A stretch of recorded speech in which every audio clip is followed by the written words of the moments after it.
तर victim mindset असण्यासाठी तुम्ही फिजिकली, मेंटली, इमोशनली असं व्हिक्टिम असायलाच पाहिजेत अशी गरज नाही.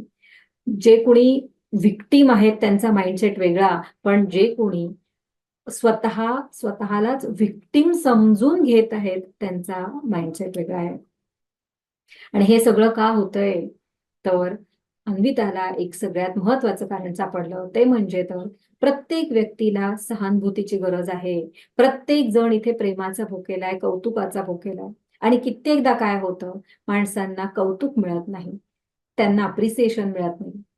शाबासकीची थाप त्यांच्या पाठीवर पडली जात नाही आणि मग कित्येकदा व्यक्ती मी किती करतीये, मी कसं करत आहे आणि मीच कशी बिचारी किंवा मीच कसा बिचारा हे सांगण्याच्या या या सांगण्याच्या नादात पडतात आणि जगाला दाखवून देतात, की आम्ही किती व्हिक्टिम आहोत.